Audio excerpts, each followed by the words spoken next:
I didn't write anything on it. What did I say last time? Commencement address, take two. This one. Whenever you're ready, sir. Alrighty. Alright. Before I start this speech, yes, I did in fact wear my graduation cap backwards yesterday. I know the salutatorian is supposed to be the second smartest person in the class, but I'd like to think I went out Evan style. Hello, and congratulations to the class of 2020.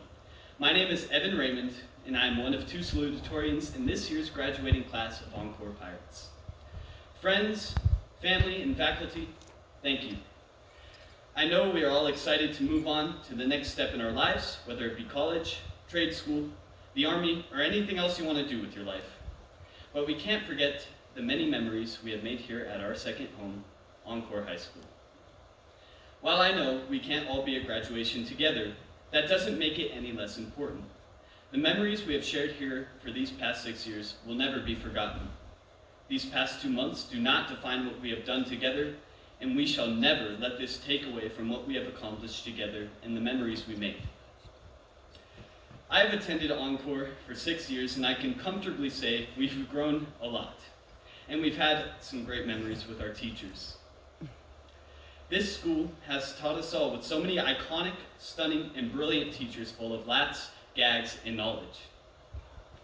I will always remember Ferrante yelling my name across the classroom when I was messing around, Perez getting mad at me for sharpening a pencil and making us stay 2 minutes and 30 seconds after the bell, Asdell and I getting heated in class over politics, cracking history jokes with Mr. Hutchinson, Mr. Wise's unforgettable onomatopoeia dance, Mrs. Herenio laughing and walking away when I'd ask questions I should have already known, Mr. Wagner calling me gringo and giving me menos puntos whenever I talked in English, Miss Scott's anatomy puns, Mr. Parker's unforgettable ties, shirts, and deep philosophical thoughts that would make Aristotle question his very existence, and Miss Roach's constant grabs at humor in the toughest crowd she could possibly tell jokes to.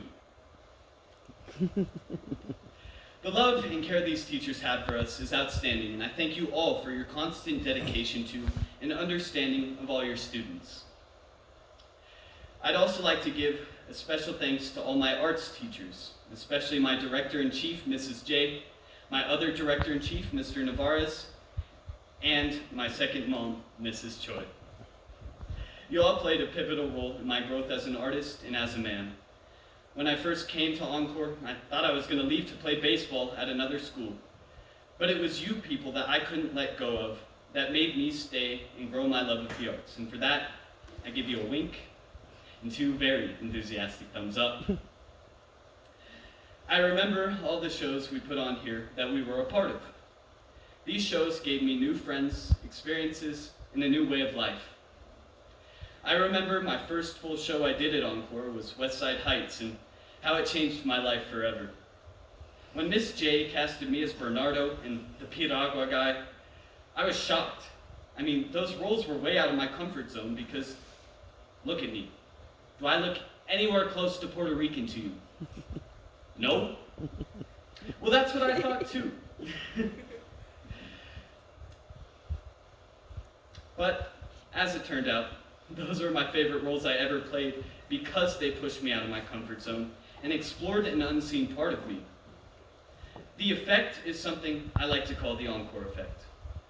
Through the arts, Encore pushes us students out of our bubble, makes something of us we never thought we could be.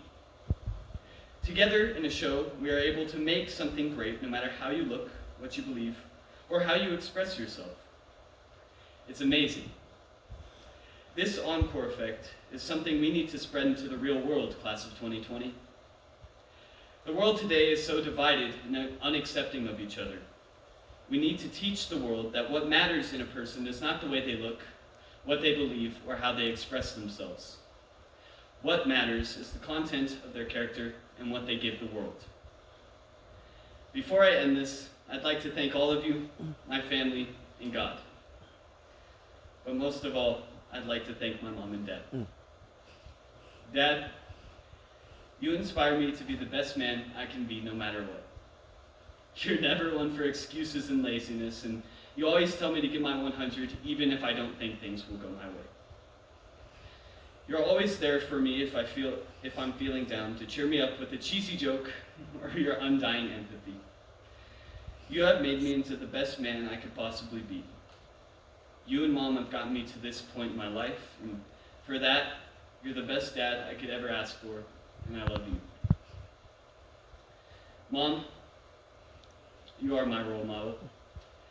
You are an amazing, brave, and intelligent woman, capable of many amazing things. You taught me that if I put my mind to anything, I could do it. You always work your hardest, and you have sacrificed so much for me and my success. And for that, you have my thanks. You've been my shoulder to cry on, the hug I need, or the therapist that listens to all I need to get out. Mom, I don't know where I'd be without you, and I love you. Class of 2020, do not let this pandemic ruin what we've accomplished together these past 6 years. We will go on to do many great things, and we shall cherish this moment and many more to come. I'll leave you with these wise words once said by the great football coach Vince Lombardi: "Go Packers." After all the cheers have died down and the stadium is empty, after the headlines have been written, and after you are back in the quiet of your room and the championship ring has been placed on the dresser, and after all the pomp and fanfare have faded, the enduring thing that is left is the dedication to doing with our lives the very best we can to make the world a better place in which to live. Thank you for the memories, and God bless the class of 2020. Thank you.